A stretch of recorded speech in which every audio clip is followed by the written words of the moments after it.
Welcome to Pretty Smart, the podcast that explores the fine art of business ownership. My lovely host across from me is Dana, planner, power shopper, gal about town. And across from me is the beautiful, ever-talented Bailey, photographer, creative strategist, storyteller, and go-to source for equal parts insight and impeccable taste. My goodness, that was a lot. I feel You gassed up. are. You are all those things and so much more. Well, thank you. So I'm excited for our listeners to get to know you a little bit better Yes. because there's so much to know. I'm excited for them to get to know you too. Thanks. Me too. We are multifaceted. We sure are. Dana's a shopper. Dana's a wedding planner and designer. Yes, we do it all. Dana's so much more than that. Yes. And I didn't talk about some of the other great qualities that our listeners might already know about you if they follow along on your Instagram. But there's just so much that you do. And There's lots. it's so fun. I'm a dabbler. I have many hobbies, many interests. Yes, as you should. Have you been watching the World Cup? OMG. I have become a massive football fan. Thank you for pronouncing it correctly. Yes. That would have been. It's not soccer, apparently. But what do I know? We know now. We It's now not know soccer. it is not soccer. It is football. Yes. But it is so fun to get Yeah. behind these teams and like just the energy that all of these people from around the world are bringing, especially to our little city here in Kansas City. Yes. It's awesome. I know. I'm kind of like pleasantly surprised. I had very different expectations going into it, Yeah. knowing we were a host city. No, I was like, oh my gosh, I better like get in traffic now. It's going to be insane. But it's been so, I don't know, like uplifting and heartwarming Yes. to have all these different people from all over the world visit our city, experiencing it for the first time and being like, have you guys heard of barbecue? Have you heard of? And sometimes they're like, no, Yeah. let's try it. Yeah. This is great.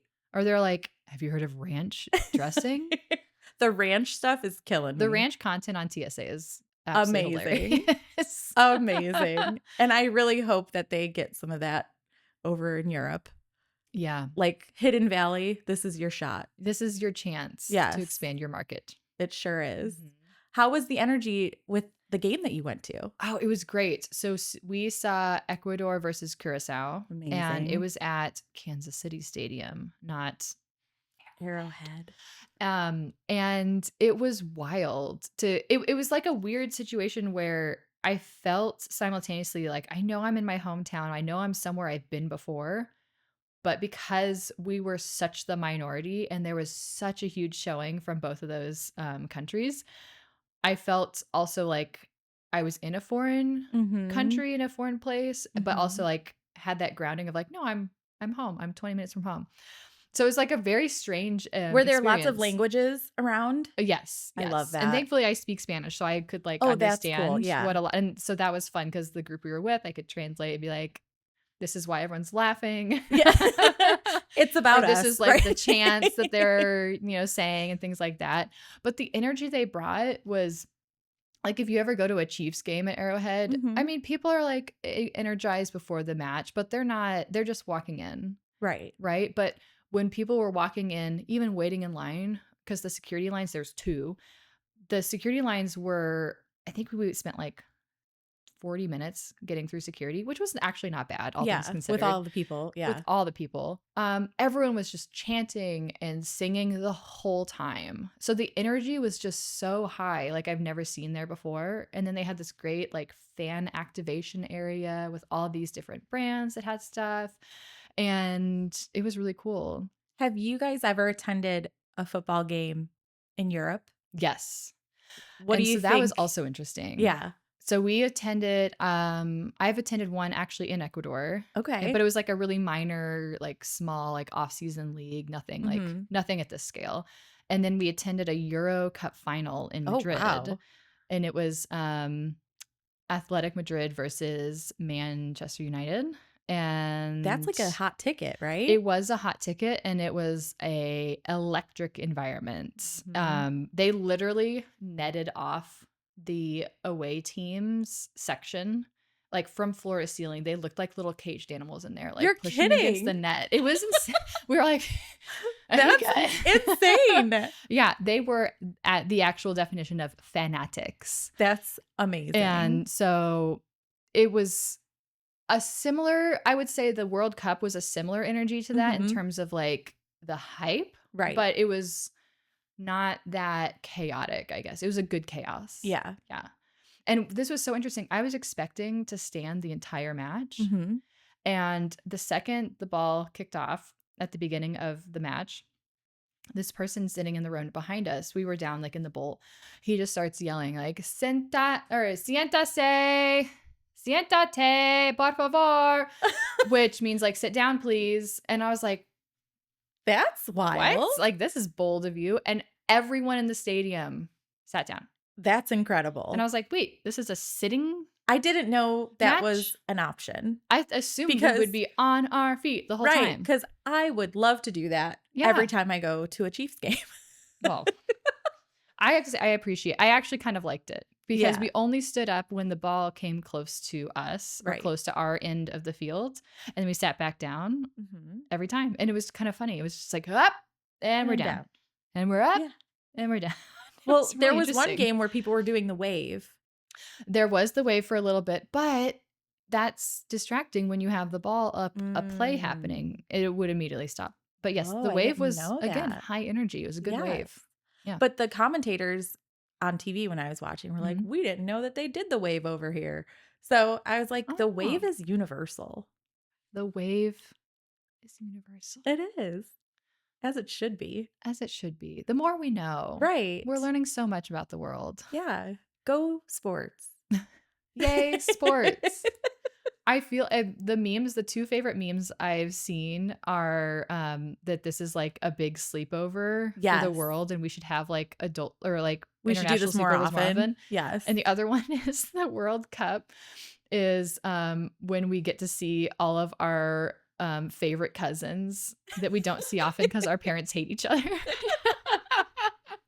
That's very But that's true. really how it feels. It's It like all is. the fans we're seeing are not like, the policymakers or the politicians No. that everyone's like frustrated with. It's just like the normal people who are trying to live their lives and we're all just trying to have a good hang together. Right. And so it's like it's just good vibes. It's such good vibes. I love it. I love all the tourists in the city and Mhm. that it feels like for the first time in a really long time, America is being seen in a positive light, which is so Yeah. refreshing, Yeah. you It is nice know? that they're seeing they're seeing like The the people. people and the reality behind all the headlines and the Yes. newsreels, which And is really that's very nice. important. And Yeah. that's why travel is We're so just two important. girls. Yeah. Right. We don't Yeah. need to speak the same language. I'm Yeah. glad we do because then we could do this, but Could you otherwise, imagine? yeah, we would just be blah, blah, blah, blah, blah, And blah. you'd be like, "Sure, Yeah, sure. I'm sure." going to talk about whatever I'm talking about. Two very different Yeah. conversations. I'd Yeah. try it. I would. Okay. We'll have Spanish week. Great. I'll do sign. Oh, there you go. There we go. It'll be Awesome. great. And Matt will translate both. Yes. Yeah, I love that for him. because Matt speaks Spanish. Un poquito. Enough? Enough. Okay. He can, like, ad-lib it. Yeah. I Cool. think Mad Libs, whatever. So speaking of team sports, you know what else is something that you and I consider a team sport? Mm. Where are we going with this? Weddings. Wedding days for the vendors, You're so right. right? That is the team sport that I'd like to think I'm best at. It's your MVP. most athletic It is. moment. It is. You are a team wedding MVP. Yes, as are you. Thanks. I like to consider myself a captain. That's true. You need a little armband. I do. Mhm. Or a little hat, a Yeah. little captain's hat. Uh-huh. Because I do. I feel like that is such a great way to think about the wedding vendor team. Mhm. And often we do call it a team Yeah. because it is something that everyone needs buy-in. They need to care about it enough that we each do our role and do it really well to have this outcome at the end that is beautiful. Yeah. Oh, yeah. Okay. So I feel like we're kind of like dancing around it a little bit, but why does like, I think to someone who's listening or Mhm. watching, hello, they might be like, duh. Yeah, that's They might fair. not see it. That's fair. But why do you think that this is worth addressing, I guess, or worth discussing? I think it's super important that we lay this kind of foundation and set the standard because I hope that our listeners are maybe listening to us to gain insight, maybe see things a different way. And especially when you're starting out in this business, it feels very siloed. Like Mm, you're in your own office, you're doing your own thing, you've got your head down, you're working, working, working. And sometimes it's hard to look up and realize, oh, wait, what I do impacts all of these other players that are on the team. So I think yeah. it's worth saying out loud that this is a team sport. And even as siloed as we can be in our respective like fields, we have to consider the bigger picture. Yeah, I think the perspective I have is that like Dana was saying is that shockingly the vast majority of the wedding industry is solo entrepreneurs or small teams, Yes. and we built our businesses because we wanted to work for ourselves. Mhm. That's awesome. But the kind of double-edged sword of that, or the I mix my metaphors all the time.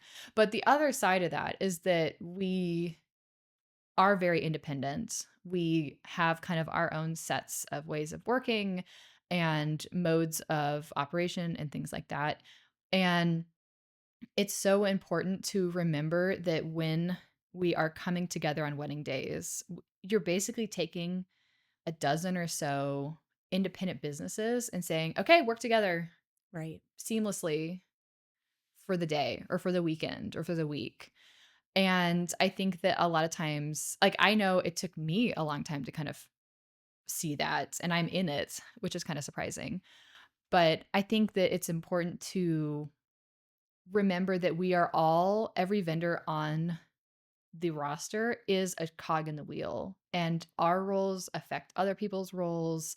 And so today we wanted to kind of discuss like how to be a better team player or just think of that day as a team activity to begin with.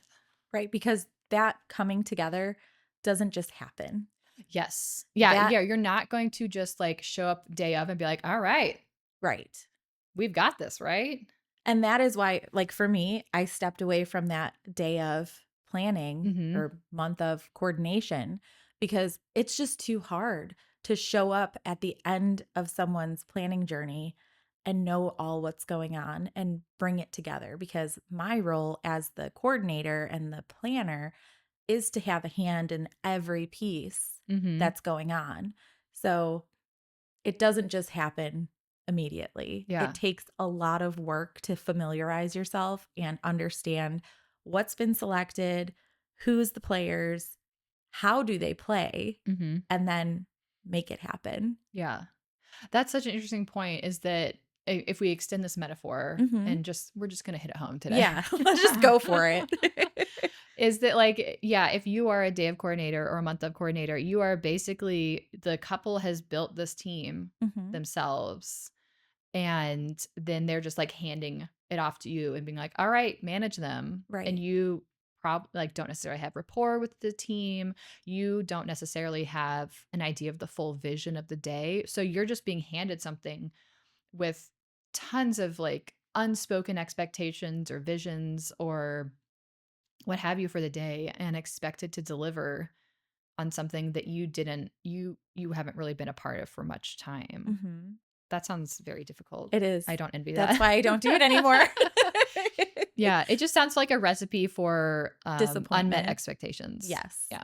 it is. That's a nicer way to say it. The really important thing to remember when we're talking about this topic is that no vendor exists in a vacuum. Mhm, And everything that you do as the photographer impacts the rest of the team and mhm. vice versa. So if hair and makeup is running late in the morning, that's going to impact how much portrait time you Right. have. That's going to impact, timing for the reception and when the DJ is going to make announcements, when the food needs to Mhm. be ready. I mean, it is truly a domino effect.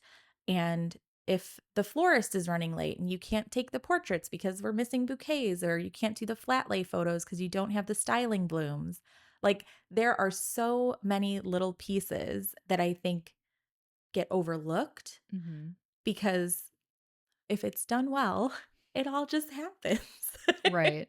But that takes communication, typically through a planner like myself. Yeah, say more about how that communication, like what are the ways that you can mitigate that as the planner So in that situation? I think what's really great is obviously having existing relationships. Like I pretty much understand my photographers that I work with all the time, how much time they like to have for portraits. Because every photographer is different. Some Yeah, work really like I don't want to say slower, but like efficiently work at or different yeah. paces or have different needs. And so some Mhm. photographers are like, oh, I need 20 minutes for family formals. And some are like, I need An 60 hour. minutes. Yeah. Yeah. It And really to each their own. varies. Exactly. And when I'm looking at the day as a whole from the beginning and understanding what every couple is envisioning, that is already helping me kind of decide what photographer am I going to suggest for them Mm, based on how many locations we have. Are we mm, indoor or outdoor?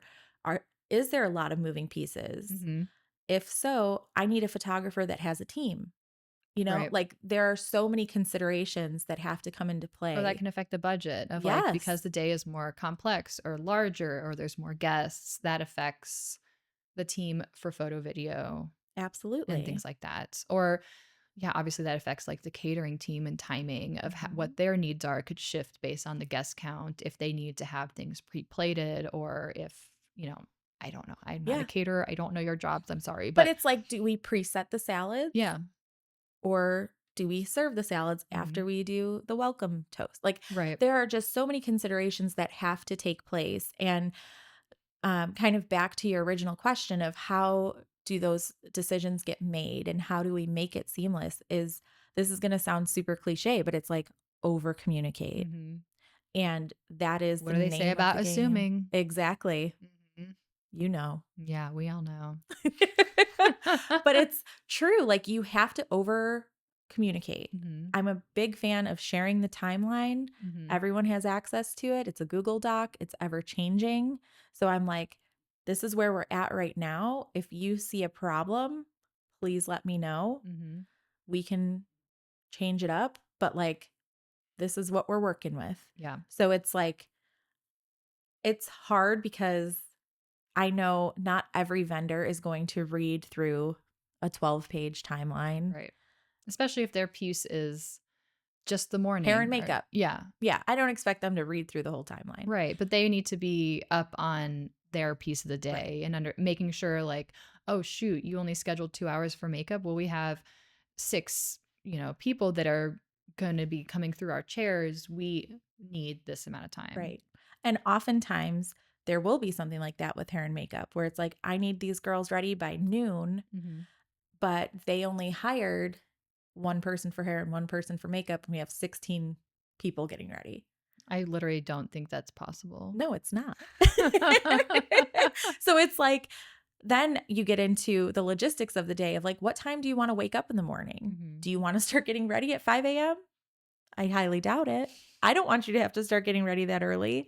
So there's just so many ways that you need to over communicate in this industry, and it's never a Mhm. bad thing.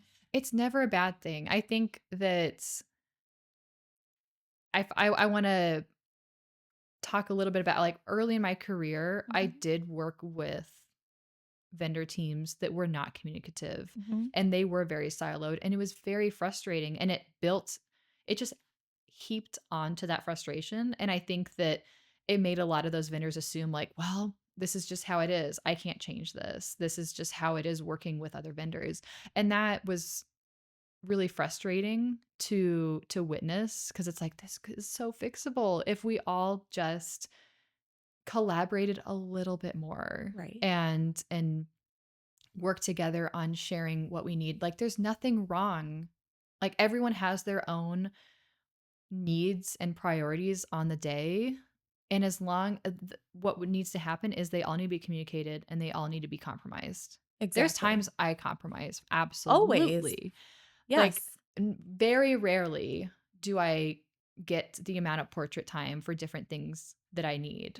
Mhm. And when I work with a new planner, I will email them if I've never worked with them before. I'm like, hey, I'm excited to work with you.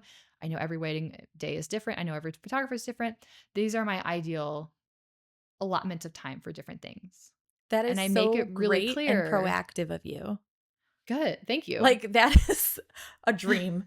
But I make it really clear, like, I know that like, every day is different, but I at least kind of just put my expectations and wants out there, Mhm. and then that starts a conversation with the planner of like, "Okay, well, you want this much time for family formals, I can give you half." And I can go, "Well, based on their family formal list, that's doable, or based on their family formal list, that's just not realistic. So we have to be thinking about how to solve that." Yeah. And I think that what another added benefit to that of having all those conversations between the planning team and the vendor team is that it takes the couple out of it. Yes. Like, there's so many, like, that's kind of the point, I feel like, of a couple hiring a really strong vendor team, especially a strong collaborative planner, Mhm. is that they can handle and discuss a lot of the minutia behind the scenes. The stuff that does, of course, matter to the couple and matters and affects the day, but they don't need to be a part of every single conversation. So you Yes. can offload that. That is a major point Mhm. in what I do, where it's like, if I don't have to bring everything to the couple, like, that's the goal for me. Right. Because my understanding of why people hire me is because they don't want to deal with all of that, like, little technical, Right. behind the scenes vendor stuff. Like, they want their day to be wonderful, beautiful, seamless, stress free. They don't care how the sausage gets made. No. They're like, at the level of weddings that I'm producing, my couples are not looking to get in the weeds on every Mhm. decision, every problem. That's why they've hired me. Right. They've delegated that task to me to figure out. Right. So I love when I have a great vendor partner and I can say, hey, here's what's going on. What can we do? Let's problem solve together. For sure. And the best partners are the ones that come with ideas, they're open, they don't have a big ego of like, well, that's never going to work. That's Mhm. just how I do things. That's a red flag to me Mm. when someone leads with no all the time in Yeah. this business. I have my couples are the same way that they are busy people. Mhm. They have full lives. Yes, they want their wedding to be incredible, but they don't want to be in the weeds and the minutia of planning it. And that's where I really take on a lot of that back end pre-planning details with the planning team. I often tell my couples and my planners that like I'm pretty hands-on You are. leading up You to the are. day. And I used to think that was a bad thing. And now I'm like, no, like that sets everyone up for success. I appreciate it. And I'll share an example from a wedding I had before where we, it was about 6 weeks before the wedding that a major timeline change happened. Because the size of the guest count changed. It was larger than expected. And that changed the catering schedule, which then had a ripple effect of changing the portrait time schedule and all of these things that compounded, like, which is exactly what we're talking about, that all of everyone's cog in the wheel affects the other. And that's not a bad thing as long as everyone can see it for what it is and not try to like push against that. If we can all flow and weave and bob together, great. But that was a little cul-de-sac. But what I'm trying to say is that how that I'll give you an example of how I handled that, which is that I saw the timeline change and I was like, "Uh-oh, this is not going to allow me and my team to produce the outcome that my couple is expecting, that I know that is priority to them." Because I had those conversations with the couple and I knew what was a big deal to them, and which was the portraits after the ceremony, before dinner. And so I went to the planning team and I was like, "Hey, this timing has been cut in half. Like, what can we do about it?" And she and I worked back and forth, and we worked with the catering team, and we developed a plan of how to fix that before we ever took it to the couple. Perfect. And what I want to like, what's important about that is that we kept the couple out of it, knowing full well what their priorities were until we had a solution to bring to them. It Right. is not helpful to bring a house on fire to the couple and go, we're working on it, or we're doing something, we're going to fix it. But like, that's literally not the point of why they hire us. They hire us to be solution oriented, to come with solutions, to be solving these things behind the scenes. And then once we figured out a plan or a couple of options, if they're just like, oh my gosh, we've gone through this and there is just no right answer. So let's come up with option A, B, C, bring that to the couple, get their input at that point and say, are you comfortable with? What do you want to do? I feel that you handled that in like a textbook perfect way. Thank you. Yeah, it came together really well. I had a conversation with the bride after we had those solutions, and I was like, here's where we're at. I'm so sorry that I know we had a photo plan already kind of set in place. I'm sorry that it's changed, but I want to be making sure that we are still like meeting your expectations and delivering what you're expecting. And so this is how we can do that. And how did she respond? She was like, "Great, I really appreciate it." Like, I think that it was nice, especially thinking about like couples in the 2-month out mark Oh my gosh. have decision fatigue. They don't want Yes. to make a single other decision. So the more you can like package it up for them and make it just like hand them the option Mhm. fully baked and let them just pick which, macaron Right. they want. And they're like, it's delicious. I Yeah. was like, "Do you want the pistachio or do you want the raspberry chocolate?" Both are delicious options, but it's just a matter of which one you care the most about. And you didn't bring them a tray on fire and say, oh no. They're gonna or just like macarons that haven't been baked yet, and you're Yeah. like, which one do you want me to bake?" Yes. That is what Yeah. separates, I think, the professionals Mm. from the newbies, Mm. because it is that confidence to say, I've done the work on the front end to Mhm. understand what their expectations and their priorities are. I understand that we've set one thing in motion, but now I'm confident enough to change course and present it in a way that is fully ready to go. Right. And it's like you weren't second guessing yourself. You weren't like, I'm sorry, I don't know, maybe I know that and like, And I also was not throwing a single vendor under the bus. oh my Was I gosh. frustrated that things had Of changed? For course. sure, because I had this vision, I was excited about what was in front of me, and when it changed, I was like, "Oh," I was kinda disappointed, Mhm. right? I was like, "Oh, no, that's not gonna let me capture what I personally wanted to capture." But I have to remember that it is my couple's wedding at the end of the day, and whatever they are okay with, as long as it's just an interesting dance because I, as the professional, have to be comfortable with the plan because I have to be able to say, like, yes, I can still deliver what you're expecting. And they have to be comfortable with the plan as well. But there are times when it's like, you know what? I know that this is what you're expecting with the timeline that we have or the plan that we have, and it's unchangeable at this point. We have to level set expectations and change those expectations. And that's also an equally important conversation to have with a couple and make sure that they know it's like, I know you wanted the sun and the moon and the stars, but with the timeline we have, I can confidently tell you we will have the sun and the moon. Mhm. The stars might happen, Right. you know? But the most important thing about what you just said, I think, is that you realize it's not the Bailey show. It's It's not. not the Dana show. It's not. It's the couple show. It's the couple show. So, whatever it takes to get that to be the most important Hmm. thing, like we have to check our egos at the door. Hmm.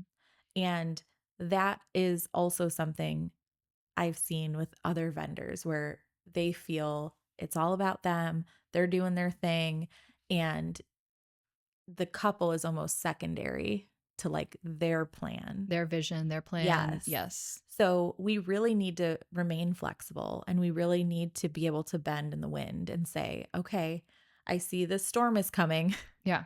What are we going to do to prepare? Mhm. And how can we make it so everyone is safe and happy? Yeah. So And that's satisfied. and satisfied. Yeah. So I think that is the dance that we're always doing, Yeah. right? It's like a compromise. It's the tango. I don't know. I'm not a dancer, but It's the cha-cha. yeah, you It's know, the electric yeah, it's slide. the electric slide and we're just vibing. But it's really just so important. I Yeah. think that everyone needs to do that. This is like applicable to so many different fields of Right. business Yeah. where sometimes you have an expectation of how things are going to go. And then reality happens and you're like, well, that's not going the way I thought it was going to. Mhm. And instead of dwelling in the failure or the disappointment, Mhm. we have to be solution oriented Right. and we have to pivot. Yeah. So I think flexibility is probably the number one success factor Mm. of solo entrepreneurs. Flexibility and communication. Yes. Yeah. Yes, I would I agree. agree. I completely agree because yeah, you and I both know, as much planning and communication as we do with our vendor teams ahead of time before a wedding, the second we walk in that door, you might as well just take it and go. Yeah, because these are live events. They're live, spontaneous events. There's emotions at play, there's people at play, and there's also, you want to have room for whimsy and Mhm. surprise. And those are things you can't put in the timeline, and that's a good thing. Mhm. And I personally see wedding day timelines then as frameworks. Yes. I always describe it as like, I need to know my parameters. I need to know the sandbox I can play in. And I might be zooming to every corner of that sandbox and rolling around and digging a hole and changing it up and pivoting in the day, as long as I know the priority pillars of the couple and I know the like unchangeable pieces of the timeline. The Right. ceremony time, Mhm. the start of the reception, those very, very stagnant pieces of the timeline that you're like, no matter how much we have to pivot, we are getting them to the church or to the ceremony Right. at this It's time. like it doesn't matter the road you take to get there as long as you get there Yeah, when that's you're a much supposed to. more concise way of saying it. Yeah, Yeah. it is. But I try to tell my couples that too. Because Mhm. I will have some couples, it's usually the groom that's a little analytical and he loves looking at the time that everything's Yes. supposed to happen. He's going to have his really nice watch on that day and he thinks he's going to be checking the time to make sure we're on. And I'm like, no, no, Yeah. you're not looking at your watch one time, buddy. You are just going to take it all in. It's going to happen when it happens. This But you trust in the timeline, team to then be your cruise directors who are guiding you through the day. exactly. And you can either be flowing with the creek Mhm. and weaving and bobbing, or you can be a rock in the middle of the creek that everyone else has to flow around because you are like so stubborn in your ways of how you work. It's perfectly said. Yes. So I think it's really important to talk about. Yeah. So you see way more vendors and types of vendors than I do, right? Yeah. As the planner, you have touch points with pretty much every vendor on the team. What are some like red flags that you're like, Mm. oh, we don't have a team player, we have a solo artist here? And what are some ways that somebody who wants to be ensuring that they are a team player, like what are some best practices or things they could be making sure they're doing? We'll start with red flags. Yeah. The red flags. I think one of my biggest red flags is when I have a vendor on the team, and this doesn't really happen very often anymore, but when I started, this was pretty common that I would come to them with a timeline and some questions, and they would say, well, I need to talk to my couple about this. Mm, And my response would always be like, oh, absolutely. Like, our couple has actually hired me to manage these questions hmm and the vendor team. So that's why I'm asking.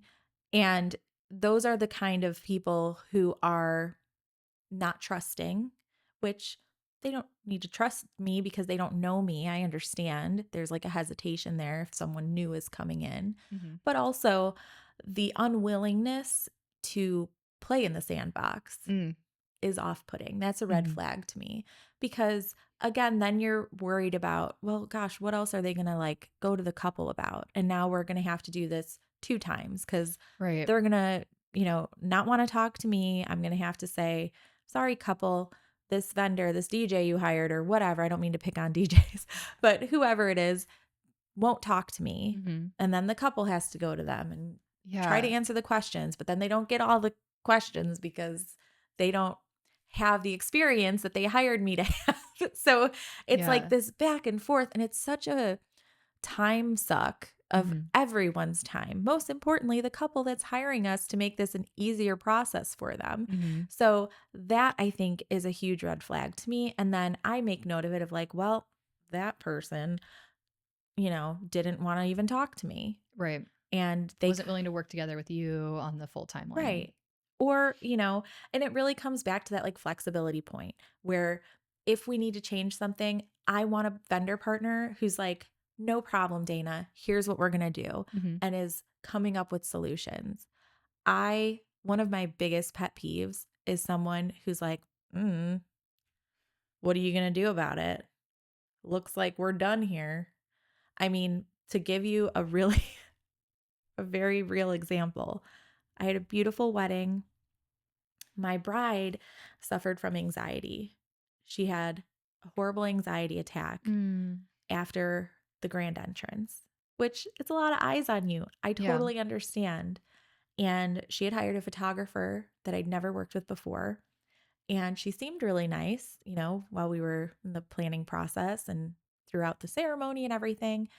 And my bride needed to take some time just to like breathe, Collect collect herself. herself, Mhm. and like she left dinner because it was just too Oh, poor much. girl. It was a lot, and I get it. And the photographer got up, grabbed her bags, and she's like, "Well, I guess there's nothing for me to photograph. I'm leaving." Oh. And I said, Oh. "Hold on. Hold on. What do you mean?" She's like, "Well, the bride is gone. So, I'm leaving. I have a Was she baby the at only home." person in the room? Right.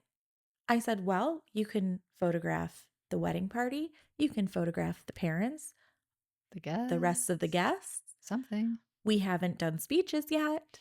And she's like, "Well, I mean, I don't see the point." And it's like she was hell bent on like, she's done. Okay. And it was such an odd experience for me. Like, I've never, like, she was contracted to be there for like 4 more hours. Oh my gosh. So it wasn't even like, "I've hit my Oh, time and we're no. delaying things and it's too No. bad." It was like, bride is out of the room. I'm out. Oh. So totally, Red yeah. flag. I mean, yeah, Holy banana massive pants. red flag. And I was literally dumbfounded. Like I'd Wow. never experienced such unprofessionalism, such an unwillingness to like bend and be understanding and compassionate Yeah. because clearly our bride was dealing with a lot of emotions and like Mhm. mental health is so important to me. And I wanted nothing more than to just like support my bride in that Yeah. moment and like let her know this is not a big deal. We can Yeah. overcome this.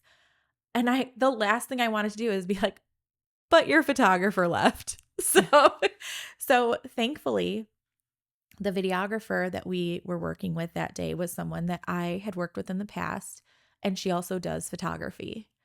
And I let that photographer know if she did indeed choose to leave, we would be requesting partial refund for the time that she left the reception Uh, yeah. The and contracted time. Yeah. contracted time. And my videographer vendor friend who was already on site, I was like, is there any possible way that you would take some photos through the rest of that time, like for speeches and for all these other things? And she was like, absolutely. I will have one of my people bring my gear that I need for that. Wow. And it ended up working out because the original photographer was very upset that I said we'd be, you know, asking for a partial refund for her contracted time.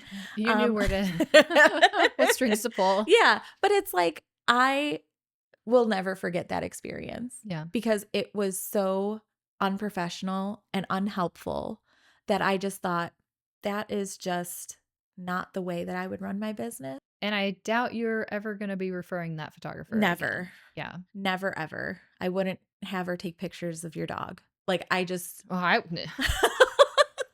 like, it's just, like, Never. never. So, it's just something that Yeah. it, like, really underscored the importance of that relationship between Mhm. vendors, the willingness to change direction and be a team player Yeah. at the end of the day, because that decision, had she followed through on the threat to leave, would have really, I feel, derailed so much. Can I share a more, like, positive I would example love of team that. playing? Yes. Okay. I had a couple once, a poor bride, she we didn't realize it throughout the day, but it was a hot summer day, and she was like, "God, it's so hot," and so, like, she kept just kind of, like, overheating. It turns out she was, like, feverish and Oh. sick Oh. because the band and the planner, the photo video team, we were all having dinner, and the, planner gets a call from the groom saying, like, "Hey, she's, like we had to leave dinner, she's, like, throwing up and sick. Oh, Poor girl." no. Like, just down for the count. Yeah. And, of course, that delayed everything, Mhm. right? But to the band's credit, they were incredible. They're like, "Oh, okay, that sucks. Like, I hope she's okay. What does she need?" And they're like, "We can just play some, like, light music now at dinner, stall a little bit." And the team together worked out like, okay, she needs a minute, a few hours to like collect herself, see if she's feeling well enough. Mhm. So instead of being like stubborn and going like, oh my gosh, well, toasts are supposed to happen in 5 minutes. What's going to happen? The team was like, all right, here's what we're going to do. We're going to play some light music, delay. If she's still not feeling well, we're going to start open dance. At this point, the word kind of gotten around. People kind of knew and Well, obviously noticed they weren't I was gonna there. say, the main event is They not kinda here. Yeah. noticed, and so we were like, "We're just gonna kick things off." So we did open dance, we photographed open dance, and then when she was feeling well enough to come back down, they, because like, the band was thinking about, like, "Well, we still want the guests to have a good time. There's still 200 guests up there." And I was like, I wanna photograph like, so that the bride and the groom can see what they missed Right. and, like, have those memories and see their parents still on the dance floor and things like that. So we were up photographing, dancing happened, and when she felt well enough, they came back down from their room, and we did the toast then, we did the formal dances then, and it was back into open dance, and it wasn't a big deal. Right. And I bet she And did was I stay an so hour late? I did, but, like, and right. do I feel really bad that she was so ill on her wedding day? I did. And like it's not no skin off my back to stay an extra hour so that she can still have a positive experience And I bet instead that of an she experience was where I'm like, it's time for me to leave. I'm sorry you're like right. I'm picturing a moment where like she's actively like leaning over the toilet and I'm like, my contracted time is up. Right. Bye. Yeah. So such a good day. Thank you so Yeah. much. Congratulations. Yeah. That's It's the not to do. right. But it just shows the difference of, like, approach and how you Yeah. can take And mindsets. yeah, you can take a really rough time and make the best of it or Mhm. not. Yeah. And that's why it's so important to have a fabulous vendor team, Mhm. to have that rapport and communication so you can problem solve together and make it right for the couple. Mhm. Yeah. Can I share, a red flag I have with I would you? love that. Okay. It's when I have work with a planning team that I'm like, "Hey, this is unreasonable, this, like, time frame. Can we zhuzh it?" And they're like, "Yeah, Tough titty. they just want" they're just like, "Yeah, they just want a lot. They're really demanding couple." Like, sounds like an opportunity to discuss expectations. Perhaps. Sounds like an opportunity to be the expert in the room and tell them what's possible and what's not. Because couples, we also have to remember You they don't know. they don't know what they don't know about planning a wedding or how much coordination and choreography, quite frankly, goes into a day. They don't need to know that. No. We need to know that. So we need to be the experts in the room sometimes to say, I get why you would think that these 4 things can happen simultaneously, but in my experience at a venue, like this, that's this scale or, XYZ, Mhm. this is why this is not possible. And then that opens the conversation of like, this is what you want. This is why it's not possible. Where are we going to bend and flex? Is it that you expect less photos from me? Is it that we shift the timeline? There's no wrong answer as long as everyone's okay with the answer. Right. Yeah. And I think that's one of the hardest roles to play sometimes is educator Mhm. and say, I love that you have so many ideas. And Yeah. there are a lot of times that our couples have great ideas. They're like so excited about this. Yeah. But then, like you said, we have to take our expertise into account and say, love that. However, Yeah.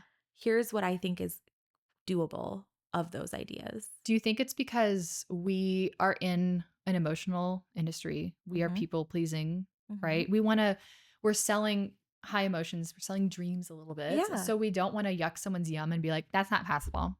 Oh, well, I would never say it. I'm sure there are some planners who would Right. say But I think that that there that are way. people I think there's vendors who just maybe don't have the tools to communicate They like don't want to effectively. disappoint. They don't want to disappoint or Yeah. don't want to say like what you want I can't do. Yeah. So then they just avoid the conversation altogether, which is like not helpful. Right. Because again, communication. Communication. We need like a Yeah. Right. But truly, like, yeah, there's hard conversations that need to be had. Yeah.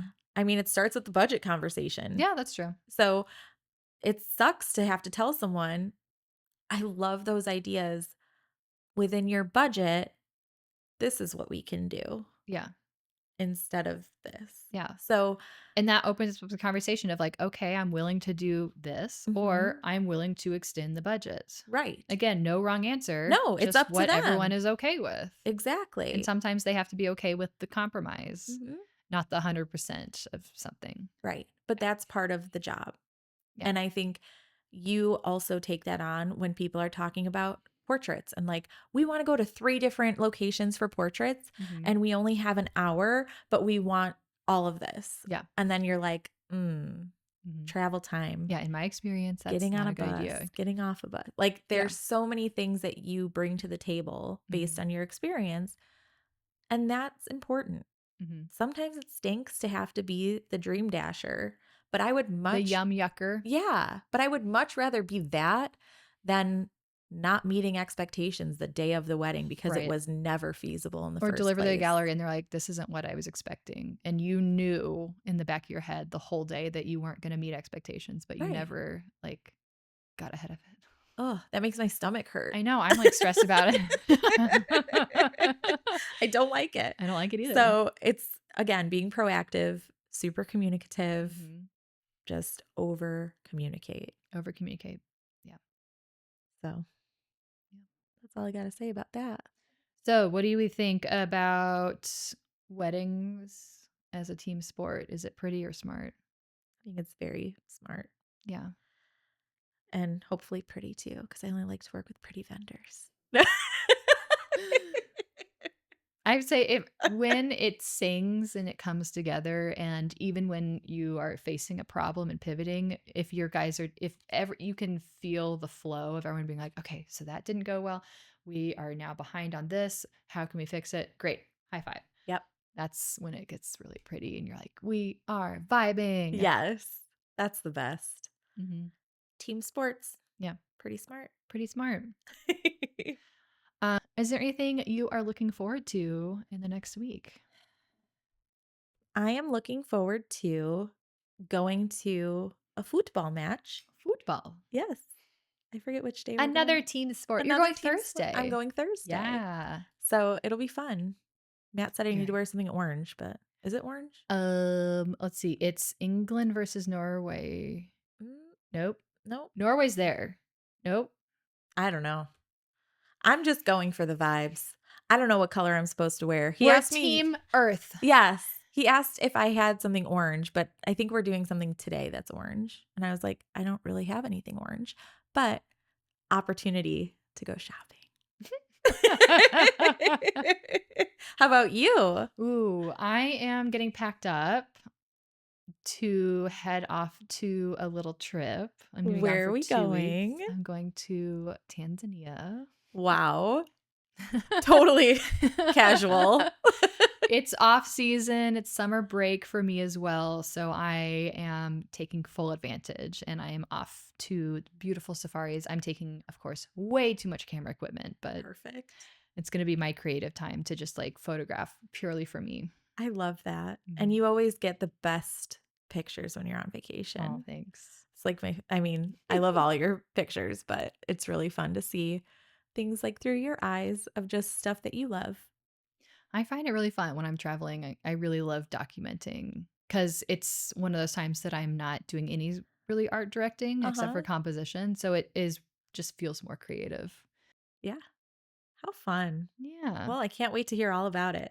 I can't wait to tell you all about it. We'll have to update our listeners when you get back Yes. on how it went. Yes. In the back, that pause was me going like, if I come back. Rude. I'm coming back. I'll just be in your office talking to myself. Like, so Bailey, Yeah. there's just like a stick figure here, like cheersing. Yeah. And it's just me with a mug going, That's pretty smart. just like a couple sound buttons. You can say, wow, tell me more. I love photography. You got it. That's Is the amazing. camera still on? Yeah. Check the battery. Oh my Meanwhile, gosh. actually, Yeah, I'm I like, know. I'm actually, like, let's check the let's double check batteries. everything. We're good. We are, yeah, a lean machine here. Yes. Pretty smart. So, I'd say our producer took the day off. yeah. Well, after his Rude. first stint, we were like, you need to take a minute to collect yourself. Yeah, but he'll be back. He'll be not if Maybe. I have anything to say. We should make Vince do it. No, he was really helpful for math. Yes. Yeah. If nothing else, he was a good fact checker. Very true. Very true. Yeah. Yeah. Thank you for watching and listening to another episode of Pretty Smart. Don't forget to like, comment, and subscribe. And if you have any questions, hit us up in the DMs or email us. Email us at that'sprettysmart@gmail.com. Until next time. See ya.